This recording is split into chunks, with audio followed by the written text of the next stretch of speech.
హెలీప్యాడ్కి permission అడుగుతారు.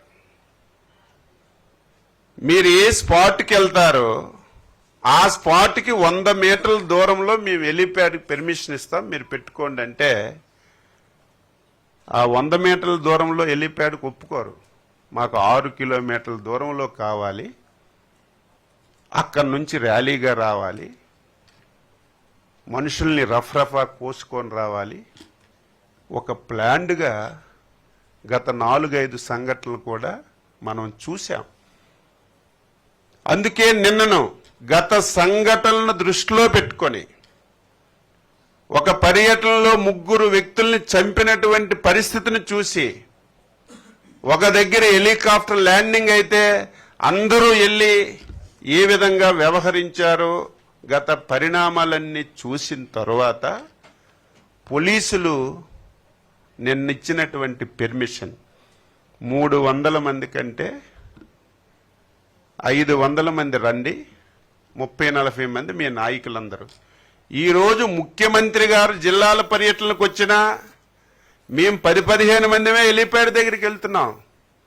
ప్రతి దగ్గర గొడవ చేస్తున్నారు మా నాయకులందరూ, కానీ వాళ్ళు రిస్ట్రిక్షన్స్ అవి. హెలీప్యాడ్ దగ్గరికి అంతమంది రాకూడదు. 30 మందికి హెలికాప్టర్ దగ్గరికి రమ్మంటే 300-400 మంది వచ్చి ఎంత విధ్వంసం చేశారో మీరు చూశారు. ర్యాలీకి 500 రమ్మంటే ఏ విధంగా వచ్చారో మీరందరూ కూడా చూశారు.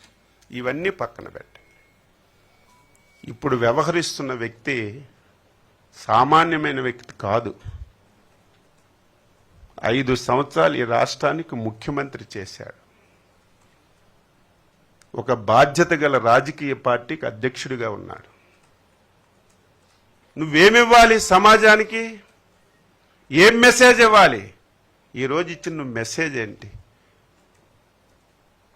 ఈ రాష్ట్రాన్ని పూర్తిగా చిన్నాభిన్నం చేయాలని ఒక క్రిమినల్ ఆలోచనతో, ఒక సెట్టింగ్తో ఇటువంటి పర్యటనలు చేసి విఘాతం కలిగిస్తున్నారు. ఓకే, అక్కడికి వెళ్ళావు, మా వాళ్ళు 5 కిలోమీటర్లు నేషనల్ హైవే మీద నీ ర్యాలీకి పెర్మిషన్ ఇచ్చారు. పెర్మిషన్ ఇచ్చారు కాబట్టి వెహికల్ కూడా అలాగ వెళ్ళిపోయింది. అయ్యయ్యో ముందుకెళ్ళిపోయింది వెహికల్,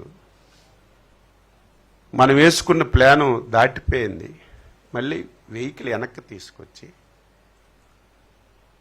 పక్కనున్నటువంటి ఒక సర్వీస్ రోడ్లోకి వెళ్ళి సెట్టింగ్ అంతా, నా కారు కరెక్ట్గా పలానా ప్లేస్కి వస్తుంది, వచ్చేటప్పుడే మనం అనుకున్న ప్లాన్ సక్సెస్ అవ్వాలని ముందు ఒక ప్లాన్ వేసుకున్నారు. ప్లాన్ ప్రకారమే జరిగింది. ఒక కార్యకర్తలు పరుగెడుతున్నారు,